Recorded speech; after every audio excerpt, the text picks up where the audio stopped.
10 साल की मासूम फूलमणि की शादी उससे उम्र में 3 गुना बड़े हरिमोहन मैती से कर दी गई। हरिमोहन के लिए फूलमणि उसकी पत्नी थी। कुछ ही दिनों बाद फूलमणि की मौत हो गई क्योंकि वो शादी के बाद का दर्द झेल नहीं सकी। लेकिन हरिमोहन मैती पर रेप के या हत्या के चार्जेस नहीं लगे क्योंकि फूलमणि हरिमोहन की पत्नी थी और पत्नी के साथ जिस्मानी संबंध बलात्कार नहीं था। आपको लग रहा होगा कि आज मैं इस तरह की बात क्यों कर रही हूँ। असल में राजस्थान विधानसभा में ध्वनि मत से विवाह के रजिस्ट्रेशन का जो बिल पास हुआ वो विवादों में आ गया है। इस मुद्दे पर बीजेपी ने सदन से वॉकआउट कर दिया। बिल में कहा गया है कि अगर कोई बाल विवाह करता है तो शादी के 30 दिनों के भीतर रजिस्ट्रेशन कराना होगा। रजिस्ट्रेशन अधिकारी को सूचना देनी होगी। बिल में ब्लॉक स्तर पर अधिकारी का प्रावधान किया गया है।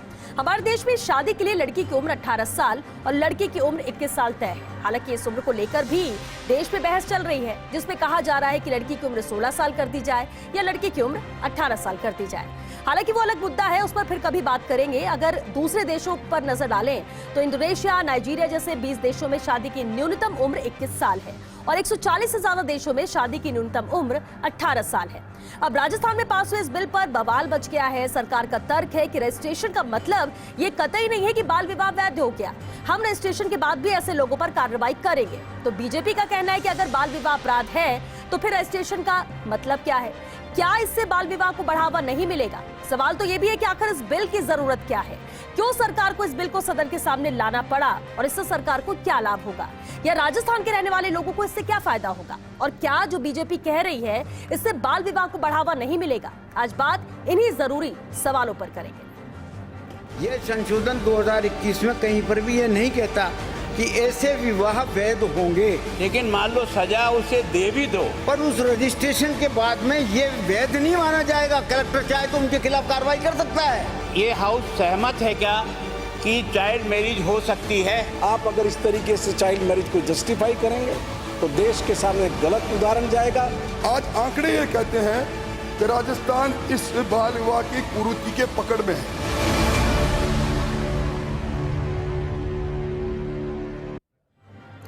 और जिन इस खास मुद्दे पर हमारे साथ चर्चा के लिए बेहद खास मेहमान भी जुड़ चुके हैं। हमारे साथ कांग्रेस विधायक रामनारायण मीणा जी हैं, बीजेपी विधायक जोगेश्वर गर्ग जी हमारे साथ हैं और साथ ही सीनियर एडवोकेट पूनम चंद भंडारी जी भी चर्चा में शामिल हुए। बहुत स्वागत है आप सभी का बिग फाइट लाइव में।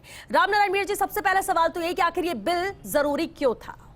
देखिए, कोई रजिस्ट्रेशन नहीं करवाए तो उसके आधार पर शादी का न सरकार को ज्ञान हो पाता था। शादी के पहले जो ज्ञान हो गया उसके बाद में, क्योंकि बाल विवाह वैध नहीं है। दो शब्द है, एक तो void and null and void. तो वाइड होना, नल एंड वाइड होना ये गवर्नमेंट के ऊपर है, रजिस्ट्रेशन अधिकारी के ऊपर है, लेकिन उसको सूचना देना जरूरी है। ये कानून में प्रावधान था कि भाई सूचना दी जाए, लेकिन सूचना देना नहीं दोगे तो उसके खिलाफ जो कानूनी कार्रवाई की जाती थी वो अब इसके आधार पर हो जाएगी। तो ये बहुत ज़रूरी था और इसमें कहीं कानून की खामी थी, इसको तो स्वीकार करना चाहिए था। अब लोग, क्योंकि बहस करने की एक जिम्मेदारी होती है, बहस करने के बाद में सरकार ने कोई बिल पास रखा हाउस में, उस पर बहस करना जरूरी है, इसलिए बहस की गई है। बाकी बिल्कुल बहस की गई, विपक्ष सवाल उठाए, लेकिन आपके अपने लोग अपने समर्थन में जो विधायक है वो भी ये बात कह रहे हैं कि ऐसे में तो आप बाल विवाह को प्रोत्साहित कर रहे हो, बढ़ावा दे रहे हो। विपक्ष जब सत्ता में था तो वो ये कहता था दूसरी पार्टी आवाज उठाती है, तो विपक्ष का तो काम ही ऐसा ही, ये दिल्ली में हुआ करता था, आज वही हुआ करता है। तो ये आदत है, इस आदत का कोई रोक नहीं है। और संयम लोढ़ा ने जो कहा, विधायक संयम लोढ़ा ने भी तो इसके खिलाफ नहीं, उन्होंने संयम लोढ़ा ने कहा है कि बाल विवाह को मान्यता नहीं दी जानी चाहिए। तो बाल विवाह को मान्यता कहाँ दी जा रही है? रजिस्ट्रेशन के लिए आएगा, उसके बाद जो कानूनी कार्रवाई होगी, अगर कार्रवाई होगी तो कोई रजिस्ट्रेशन के लिए आएगा ही क्यों? नहीं आएगा तो उसको सजा होगी। फिर अभी अब कानूनी पाबंदी आ गई, कानूनी पाबंदी जो डालनी थी कि वो नहीं आएगा तो उसके खिलाफ कार्रवाई होगी। आप 30 दिन के भीतर जरूरी है, यदि 30 दिन में से 31वां दिन होते उसके खिलाफ केस रजिस्टर हो जाएगा। ये बहुत जरूरी था। देखिए, जितना आसानी से समझा जा रहा है, हालांकि वो उतना सरल है नहीं। लेकिन जोगेश्वर गर्ग जी, अभी रामनारायण जी ने कहा कि विपक्ष का काम ही है विरोध करना, और आज बीजेपी ने भी विरोध किया इस बिल का, वॉकआउट करके। बवाल इस बिल पर क्यों बीजेपी की तरफ से? देखिए, दो बड़े मुद्दे इसमें हैं। एक तो यह कि आपने अभी बताया श्वेता जी कि 140 देशों में 18 साल से कम उम्र की लड़की शादी नहीं कर सकती, ऐसे कानून है।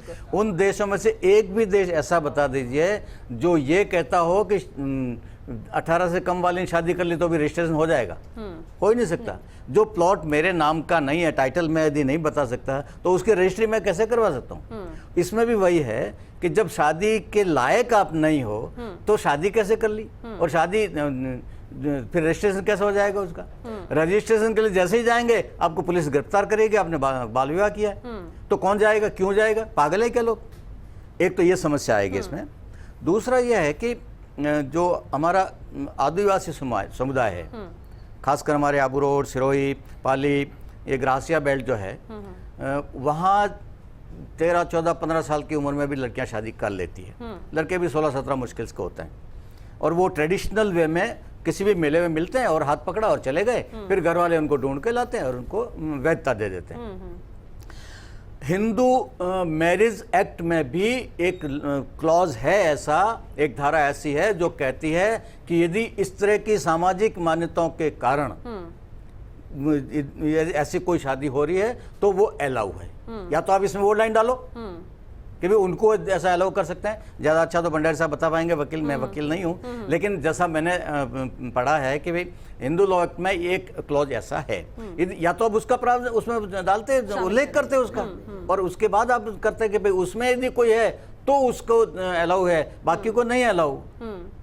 तो ये बड़ा एक अजीब तरह का। और एक मजेदार बात उन्होंने और कही धारीवाल साहब ने जवाब देते हुए कि 14 साल की उम्र में शादी हो गई और 18 साल के बाद लड़की बालिग होगी, तब वो ये कह सकती है कि मुझे शादी मंजूर नहीं, वो तोड़ सकती है। तो 4 साल क्या करेगी वो? 4 साल क्या करेगी? बिल्कुल, बहुत सारे पेज इतना आसान पॉक्सो एक्ट क्यों नहीं लगेगा उस पे? सवाल इसमें बिल्कुल बहुत उठेंगे। पूनम चंद भंडारी जी हमारे साथ सीनियर एडवोकेट हैं। पूनम चंद जी, सवाल ये है कि इस बिल को लाने की मंशा क्या है और जिस उद्देश्य से लाया जा रहा है, क्या वो सफल होगा? क्या कहता है कानून? बिल्कुल, ये तो स्ट्रिक डाउन होगा, बता रहा हूँ आपको कि माइनर से शादी करना वैसे ही अपराध है। और उसके अलावा जो हिंदू मैरिज एक्ट में सेक्शन 5 है, उसके अंदर भी जो है वो तलाक लिस्टें करी है। इस मैरिज को वॉइड मैरिज कहा गया है सेक्शन 5 और सेक्शन 12 के अंदर ये। तो मतलब ये तो मैं खुद आश्चर्य कर रहा हूँ जब मैंने टीवी पे देखा कि इस तरह कानून बन गया है, सेंट्रल लॉ के अगेंस्ट में है, ऐसा कानून बन ही नहीं सकता ये। और ये करने से पता है क्या, इससे बढ़ेंगे अपराध। आज के कई बच्चे जो है छोटी उम्र में बहला फुसला कर ले जाते हैं, उनकी कंसेंट होती है, फिर भी ऑफेंस है पॉक्सो एक्ट के तहत। तो अब ये अगर माइनर शादी कर लेगा, रजिस्ट्रेशन करा लेगा, फिर तो उसके शरीर साथ वो कुछ भी कर सकता है वो। तो ये बिल्कुल कॉन्ट्राडिक्टरी है उससे भी कि भाई एक तो पॉक्सो एक्ट बना हुआ है कि आप किसी माइनर लड़की के साथ में उसकी कंसेंट भी हो तो आप साथ में कुछ को टच भी नहीं करते आप ये। और अब शादी के बाद तो वो कहे मुझे मेरा अधिकार है, मैं रजिस्ट्रेशन भी कर रखा है, मैं करूंगा इसलिए। तो ये कॉन्ट्राडिक्ट क्या चलेगा ये? तो ऑफेंस है ही है ये। पता नहीं सरकार को क्या सोच के बनाया है। मीना साहब बताएं, जब मैं जवाब देता हूँ क्या सोच के, इससे क्या फायदा होगा? मतलब देखिए, ये समझ में नहीं आ रही है। अभी ये करते कि 18 साल से कम उम्र की लड़की है, अगर कोई इसे बहला फुसला के ले भी गया, कार्रवाई उस व्यक्ति पर होगी। ऑफेंस है, क्योंकि वो ऑफेंस है बिल्कुल। लेकिन अब तो वो 1 महीने के अंदर रजिस्ट्रेशन भी करा दे, आप मुहर भी लगा दे रहे हो, रजिस्ट्रेशन करके दे रहे हो, और उसके बाद आप कह रहे हो कि आप उस पर कार्रवाई भी होगी। ये दोनों चीजें एक साथ कैसे होंगे सर? सीधा ये मांग भी ट्राइबल एरिया से आई है, क्योंकि वहाँ नाबालिग बच्चे शादी कर लेते हैं, उनको मान्यता नहीं दी जाती है। तो ये बहुत आवश्यक है। उसके बाद वो जब तक उसको रुको ना आप, ऐसी बात थोड़ी नहीं, जो भी स्थिति है, तो ऐसी स्थिति में वो 18 साल की जब तक लड़की नहीं होगी तब तक वो गर्भ धारण करने की उस स्थिति में, अगर ये डिमांड ट्राइबल कम्युनिटी से बिल्कुल आई है, तो उनकी फिर उसके लिए सभी सिक्योरिटी के लिए इम्प्लीमेंट कर सकते हैं। उनकी ऐसे बच्चों की ट्राइबल, नहीं आप रोको ना उनको। मतलब आप ये चाहते हो रजिस्ट्रेशन करना चाहते हो, अब रोको ना उनको। क्यों करते हैं? समझाइश भी करो ना आप, टीचिंग करो, समाज रोके, उनको एजुकेट करो आप उनको। वहाँ परिपाटी है, जैसा वह हिंदू लॉ में साफ है कि ट्राइबल एरियाज में जहाँ जिस तरह की परिपाटी है, उस परिपाटी के तहत तो शादी करेंगे, उसके खिलाफ आप जा नहीं सकते। और वैसा कानून आपको बनाना पड़ेगा। वही ठीक है, हमारे बच्ची क्योंकि इसमें सिक्योरिटी नहीं है, उस दृष्टि से ये कानून लाया गया है। और ये भी मंत्री जी ने कहा है कि भाई आवश्यकता होगी तो इसको कभी बदलाव की जरूरत पड़ेगी तो उसको बदलाव किया जाएगा। लेकिन लीगल काम के लिए मतलब लीगल करोगे, आपने अमेंडमेंट में भी ऐसी कोई बात लाई नहीं हो। यानी अभी से जब लग रहा है कि अमेंडमेंट की जरूरत पड़ सकती है, तो फिर उसको पूरी तरह से तैयारी के साथ क्यों न लाया जाए? और क्यों इतनी जल्दबाजी? अभी और चर्चा हो सकती थी। रामनारायण जी, नहीं देखिए, ये तो विपक्ष को चाहिए था ना कि अमेंडमेंट को ढंग से पेश करते, इन्होंने ऐसा कोई अमेंडमेंट पेश किया ही नहीं। ये तो चूंकि अपने ढंग से बच्चियों की बात करते रहे, 18 साल के पहले नहीं कर सकते फिर भी कर रहे हैं, तो कर रहे हैं तो उनको कैसे आप कानून के दायरे में लाओ, उनको सिक्योरिटी कैसे प्रदान करो, इसलिए ये सारी बात आई है। जी मुझे एक घटना याद आ रही है श्रोता, 4-5 साल पहले मनन चतुर्वेदी बाल संरक्षण आयोग के अध्यक्ष थी, और उधर कहीं इस कोटड़ा वाला जो बेल्ट है, पिंडवाड़ा और उदयपुर के बीच वाला, वहाँ कहीं वो फील्ड में गई हुई थी, और वहाँ उसके सामने केस आया, इस टिपिकल केस कि भाई ग्रासिया शादी हो गई, कम उम्र में होती है, और बाद में उनमें अनबन हो गई और उस लड़की को वापस ले गए माँ बाप, और उन्होंने पोक्सो एक्ट में केस लगाया। तब मनन ने ये कहा था कि ये इनका ट्रेडिशन है इनका कि ये लोग कम उम्र में भी कर लेते हैं, तो इन पे पोक्सो एक्ट नहीं लगाया जाना चाहिए। उस एक बयान पर एक कह रहे विपक्ष का नेचर, कांग्रेस पार्टी ने इतना हंगामा मचाया था राजस्थान में कि इसकी कोई सीमा नहीं, तो उस समय तो आपको खराब लग रहा था, अब आप उसको वैधता प्रदान कर रहे हो। और रही बात यह कि विपक्ष ने विरोध नहीं किया, वे विरोध करने के जितने तरीके हो सकते थे हमने आज अप्लाई कर लिए। हम बोल लिए बिल को आप जनमत जानने के लिए और रोको थोड़ा, वापस ले लो, सारी हमने मांग कर ली। उसके बाद हमने वोटिंग की मांग कर ली, हमने वोटिंग भी हमारा स्वीकार नहीं किया, और जितने तरीके विरोध के कानून सम्मत हो सकते थे वो सारे हमने अप्लाई कर लिए। और ये ऐसा नहीं है कि चलते बिल में भी अमेंडमेंट हो सकता है, मैंने करवाए हैं, मैं विधायक था 3 से 8 के बीच में, और ऐसे 2 कानूनों में मेरे ऑब्जेक्शन में सत्तारूढ़ दल का मैं था, उसके बावजूद मैंने ऑब्जेक्शन किया कि ये ठीक नहीं हो रहा, जन इसमें अच्छा नहीं है। आपको लगता है कि रुकना चाहिए था और चर्चा रोकना होती, चाहिए था, अमेंडमेंट लाना चाहिए था, हाथों हाथ। बाद फिर आप लेकर अमेंड करना चाहिए, हाथों हाथ और इसलिए बीजेपी का विरोध था। बाद में भी इसलिए करोगे, मौका- आज ही कर लेते हैं। ठीक है बिल्कुल। पूनम चंद भंडारी जी, क्या नेगेटिव इम्पैक्ट होगा इससे? ये बिल लेकर आ रहे हैं और यहाँ से ओके भी हो गया, चलिए ठीक है, विधानसभा में लेकर आए, चर्चा प्रॉपर हुई नहीं, बीजेपी ने नाराजगी यहाँ पर दर्ज की, अपनी बात यहाँ पर रख रहे हैं, लेकिन क्या आपको लगता है कि सार्थक हो सकेगा? देखिए, इससे एक तो अपराध बढ़ेंगे। मैंने पहले बताया भी कि जो बच्चियां समझती नहीं है 18 साल से पहले, अगर किसी से चल जाती हैं तो पॉक्सो एक्ट में ऑफेंस है ये। अब ये होने से ये इनडायरेक्ट रूप से उनको बेनिफिट दिया जा रहा है, लेकिन उससे कोई फर्क नहीं पड़ेगा, अपराध वही रहेगा ये। और मैं आपको फिर कह रहा हूँ, ये हाई कोर्ट में जाके स्ट्रक डाउन होगा, ऐसा कानून बन ही नहीं सकता। और धारीवाल जी एक बड़ी अच्छी बात कर रहे हैं कि मेजर होने के बाद के अंदर वो चैलेंज कर सकती है, वो तो कानून है ही पहले ऑलरेडी है। वो तो फैमिली कोर्ट का सेक्शन 5 कहता ही है ना ये, कि आप जैसे ही अगर बालिग हो गए और आपको लगता है आप चाइल्ड मैरिज है इलीगल, तो आप उसको तुरंत कर सकते हो, वो तो पहले से बना हुआ है कानून। इसको मैंने साहब बता नहीं पाया ना, मैंने कहा क्यों, इसका कारण क्या है। ये कह रहे हैं कि आदिवासी एरिया में छोटी उम्र शादी करते हैं, तो सर उनको एजुकेट कीजिए, समझाइए ना, देश का कानून है ये। कल और दूसरा कि साहब वहाँ तो कुछ समाज चोरियाँ होती है तो उनको भी लीगलाइज कर दो, ये चीज थोड़ी होता है इस प्रकार से, या कहीं अपराध करने कर दीजिए आप। साथ ही साथ ये भी बोल रहे, अब ये भी कह देंगे नहीं, कल तो ये कह देंगे, एक मिनट, कल ये कह देंगे कि साहब अगर 16 साल लड़की है, 15 साल लड़की है, अगर वो कंसेंट से चली जाती है और कंसेंट से बेड शेयर कर लेती है तो नहीं, तो उसको भी मतलब उसको लीगल मान लिया जाए। फिर ये भी कह देंगे, कल ये कह देंगे, तो आज ये कह रहे हैं कि उस कंसेंट की वैल्यू नहीं है, माइनर वैध नहीं है, वो साथ ही साथ बोले कि वैध नहीं है बाल विवाह, लेकिन आपको रजिस्ट्रेशन कराना होगा। अब जब रजिस्ट्रेशन कराने कोई जाएगा तो आप क्योंकि बाल विवाह किया तो आप कार्रवाई करेंगे, तो कोई जाएगा आप उनको रजिस्ट्रेशन के लिए। ये 2 चीजें बड़ी मजाक हो गया। कैसे करेंगे इस पर? हास्यास्पद कानून, मैं ही कह रहा हूँ हास्यास्पद कानून है। एक आप बिल्कुल सही कह रहे हो, उसका रजिस्ट्रेशन मतलब आप इसका मतलब ये हुआ कि चाइल्ड मैरिज को आप बढ़ावा देना चाहते हो, या तो अपनी मंशा बताइए कि हम चाइल्ड मैरिज को बढ़ावा देना चाहते हैं, और ये इसलिए फिर पॉक्सो एक्ट में अमेंड कर दो आप कि कोई लड़की अगर 15 साल की, 16 साल की, 14 साल की चली जाती है साथ में, और अगर कोई गलत काम कर लेती है, उसकी सहमति से होता है, ये आज तारीख ऑफेंस है ये, तो क्या वो भी ऑफेंस है, फिर ये भी कर दिया आपको, ये करना पड़ेगा आपको, ये करना पड़ेगा। जब आप मैरिज, अगर वो मैरिज कर लेगी, माइनर लड़की मैरिज करती है, पति के साथ जाएगी, तो नेचुरली जो पति को काम करेंगे कोई दिक्कत नहीं है, तो फिर इसका मतलब वो ऑफेंस नहीं होगा क्या? ठीक है, बिल्कुल। रामनारायण जी, अब क्योंकि कांग्रेस के विधायक है, आप देखिए, और लाया गया, सबने सपोर्ट कर दिया, लेकिन इससे इतर आपको सही लग रहा है ये? नहीं, ये बिल्कुल उसी आधार पे, देखिए आपने पहले कहा था मनन मनन चतुर्वेदी जी वाली बात लग रहा है, देखो इनके जवाब लग तो रहा है कि ये भी मुझसे तैयार नहीं है। ये नहीं, ये पार्टी का स्टैंड है तो आपको बोलना पड़ेगा मेरा साहब। फैक्ट ये है कि ये ट्राइबल एरिया में जो हिंदू मैरिज एक्ट है उसका जो क्लोज है उसी को ध्यान रखते हुए किया गया है, इसमें कोई अलग से कोई बात नहीं है। लेकिन ट्राइबल में होता है ना, सामान्य उसमें तो होता नहीं है। नहीं, लेकिन वो रजिस्ट्रेशन नहीं करवा रहे। अब इससे ये भी पता चलेगा कितने रजिस्ट्रेशन हुए, कितने रजिस्ट्रेशन नहीं हो रहे हैं, तो उसी आधार पर एजुकेट करने का उस एरियाज के लिए वो रजिस्ट्रेशन क्या होगा मुझे बताओ, रजिस्ट्रेशन क्या होगा ये बताओ, इसकी जरूरत क्यों होगी? रजिस्ट्रेशन करने फायदा क्या होगा ये बताओ आपको, क्या जरूरत इसकी पड़ेगी? नहीं, इसकी तो बहुत और जरूर क्या गारंटी? फायदा बताइए मुझे।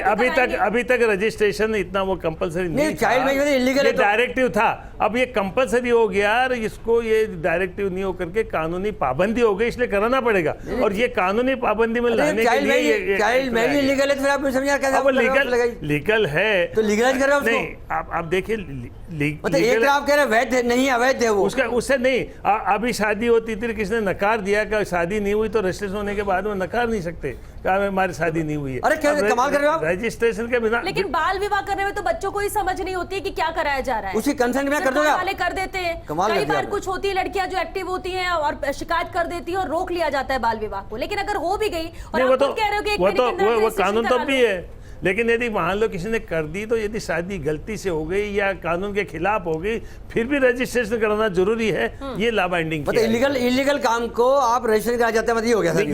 ये तो वो देखेगा ना साहब ने कहा ना अभी उसके अंदर कि वो शादी वैध नहीं होगी। अरे वैध नहीं तो रजिस्ट्रेशन मतलब क्या, मुझे ये समझ आ रही है। जब तक एज तो आप इलीगल खनन न कर दो, जो अवैध खनन है उसमें कर दो आप लीगल। उस एज तक वो वैध मतलब उसको उसके बाद में जाकर के उसको वैधता होगी, ये सही है। लेकिन रजिस्ट्रेशन कोई एक्ट हुआ है पहले से ऑलरेडी बीजेपी एक और प्रॉब्लम आने वाली है। आप रामनारायण जी खुद ट्राइबल समुदाय से आते हैं, उस ट्राइबल बेल्ट में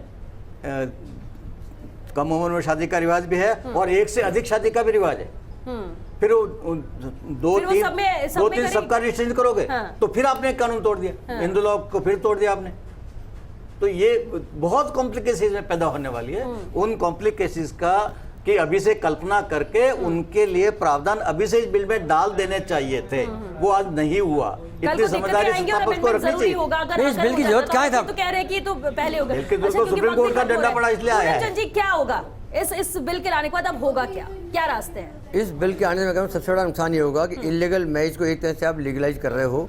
वो कोर्ट में अगर मान ली किसी लड़की से भाग जाता चला जाता है, वो कोर्ट में आया था मैं तो रजिस्टर्ड मैरिज, मैं तो रजिस्टर्ड का देख लो आप, ये कानून बना हुआ है कि मैं शादी कर सकता हूँ और इसका रजिस्ट्रेशन का रखा है मैंने। ये तो मेरे हिसाब से इसमें अपराध ज़्यादा बढ़ेंगे। और मैं पूछा मुझे समझ आ रहा है इसको बनाने का इसका फ़ायदा क्या होगा? जब मैरिज को आप कह रहे हो इलीगल मैरिज रहेगी, इलीगल मैरिज है उसका कोई मतलब ही नहीं है, तो फिर मतलब क्या हुआ? या तो आप इनडायरेक्ट रूप से पॉक्सो एक्ट को खत्म कर रहे हो क्या? ये मुझे तो ये लग रहा है कि इनडायरेक्ट रूप से पॉक्सो एक्ट खत्म है। बिल्कुल, चलिए क्योंकि वक्त खत्म हो चुका, बहुत शुक्रिया आप सभी का इस चर्चा में शामिल होने के लिए। तो इस बिल से हासिल क्या होगा, बिल लाने की मंशा क्या थी? बिल पर बवाल बीजेपी ने तो किया, वॉकआउट कर गए, लेकिन समझ से परे ये है कि कई चीजें हैं। एक तरफ आप कहते हैं कि जो बाल विवाह है वो वैध नहीं होगा, उस पर कार्रवाई भी होगी, एक्शन लिया जाएगा। दूसरी तरफ आपको रजिस्ट्रेशन कराना है, रजिस्ट्रेशन कराने पहुंचोगे तो भी आप पर एक्शन लिया जाएगा। करना क्या है, क्या किया जाएगा, क्या मंशा है, बहुत सारे ऐसे सवाल है जो सभी के जहन में है। अब देखना होगा कि ये बिल कितना स्टैंड कर पाएगा भविष्य में, या फिर इस पर अमेंडमेंट जल्द से जल्द किया जाता है, उसके लिए भी इंतजार करना होगा। चलिए इसी से बिग फाइट लाइन में आज के लिए बस इतना है। नमस्कार।